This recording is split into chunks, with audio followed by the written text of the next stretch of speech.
Welcome to Politics Unplugged. I'm Ann Trujillo. And I'm Marshall Zellinger. Just more than a week until Election Day, and Donald Trump back in Colorado this weekend. His stop in Jefferson County yesterday, his 10th campaign stop in 6 different trips to Colorado since July. By comparison, Hillary Clinton has made 3 stops in 2 different trips in that same time period. Now, there are also dozens of big races that we will be watching on election night that could impact the makeup of the state legislature here in Colorado. In fact, there could be a shift of power depending upon what happens over the next 9 days. So here to discuss the local and national issues up for grabs in this upcoming election are former Republican State Representative Amy Stephens and Democratic strategist Steve Welchert. So we thank you both for being here with us. Good afternoon. Yes. Let's start with election night being 9 days away.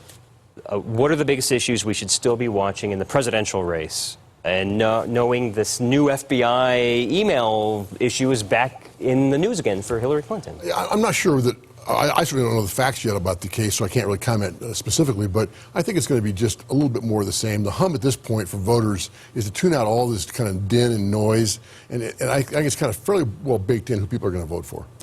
Yep, I'd agree. I think this is really about turnout and, as we discussed, what people are comfortable with. Am I going to go to my vote center? Am I hand-bringing my ballot? Republicans, I think, are behind in terms of voting right now, but I think you're going to see a lot turn out on the very day to their voting center. And what do you think is the big draw for turnout, especially here in our state? Is it the presidential election? Is there a ballot issue? Is there a race here that... I think you're all of the above. I think some are specifically going to turn out for Trump.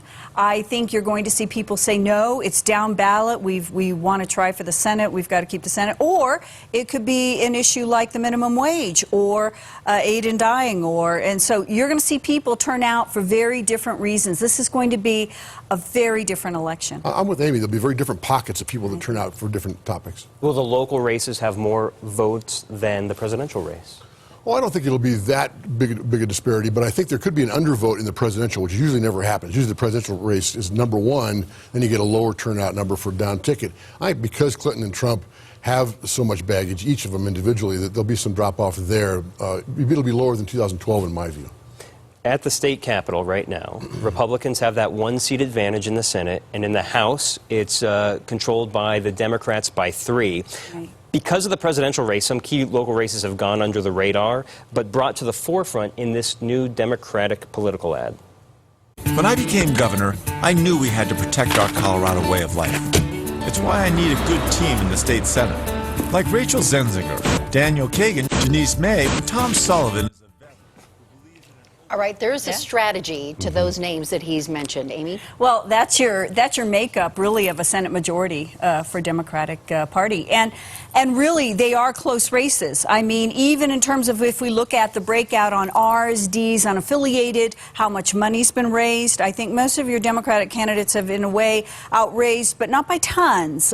You're going to have, I think, again, we're talking turnout and how that's all going to play out. Now, I think, remember in 2012, in 2010, when I was in, we had a swing back and forth. You have a couple seats like that. You have the Tony Exum, Kit Rupay seat in House District 17. We held on for 2 years, went over to Democrats for 2 years. We got back. Now it's those, there are about 2 seats in the House. You're going to find those in play. But in the Senate, though, with that 1-seat edge, based on that ad, if the Wood-Zenzinger race flips and the other races hold, that what John Hickenlooper was planting those signs for, then suddenly the Democrats have control. That ad is unprecedented. I mean, Democrats you could knock over with a slight breeze about how shocked they are that Hickenlooper did the ad, #1. #2, ads with multiple candidates almost never work. This ad works. It's really remarkable. I think it works pretty well. Driving name ID is what it's doing, and it's adding Hickenlooper's very positive name ID to these candidates.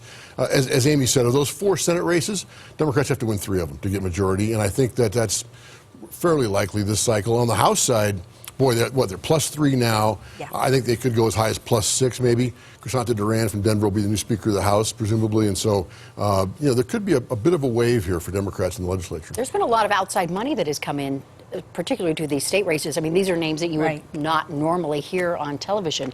Talk about the amount of money that's been brought into these races here. Well, I don't think that's uncommon. I think as we saw in books like The Blueprint and others, you have a very specific group of people that really target some of these races to get the majority. The thing that I would caution, though, in some of that, and I think this is about turnout, but it's also about how you campaign. And I want to talk about the Kevin Priola seat for a moment with Janice May. Right. These are two people who know what they're doing. They have both served in the legislature. Kevin is a very, very hard campaigner, as is Janice. Those are going to be your machines, how people hit the ground and turn out. And we know from having been, and you know, dealing with our Republican majority and Democratic majority, things are shifting. Polling is shifting. Every day you're making decisions about what money you're going to put a race into because maybe the polling looks worse on one race and you move your money quickly to another. I'll tell you how important it is. I was with Congressman Perlmutter this morning. Yeah. He had just come back from that district, which is Brighton and North Aurora. He's going back there this weekend. Yeah. That's how big a deal it is. That he sees people on the ground all the time for both candidates. They both work very hard. It'll be a turnout operation. Yeah. And frankly, the Latino vote in Aurora will probably determine the outcome of that race. Yes. If I'm remembering Janice May's last race correctly, she had lost by 106 votes. So that's how tight that area could make that race. Now, this summer, Ann and I interviewed John Hickenlooper about what would happen if the Democrats took control of the Senate and then they'd have the House and the Senate. What would go through that hadn't gone through before? He mentioned the hospital provider fee, which in his terms would free up money for transportation. I know in the Senate, repealing the death penalty would be big if Lucia Guzman was Senate president. Is that fair if the Democrats control everything, that these things that couldn't get through this year suddenly start going through? We've had this every 2 years. So let's just say the word recall.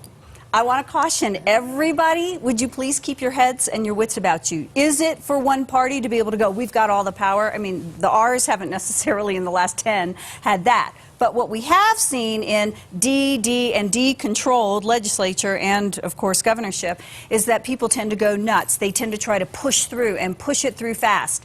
And I would caution that this is where trouble happens. You may have a fractured voting group now in this state because of Trump and because of the presidentials. You won't when it comes to an issue.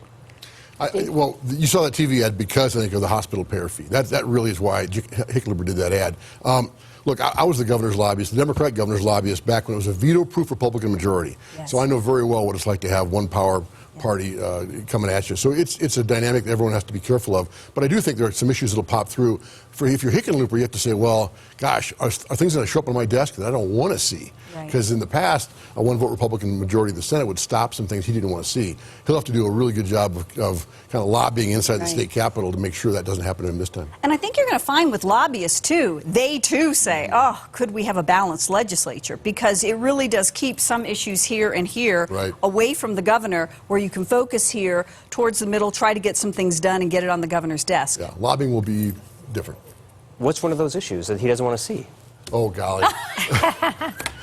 I don't know. Asking the tough questions and we don't get the answer. The congressional race, Morgan Carroll, Mike Hoffman.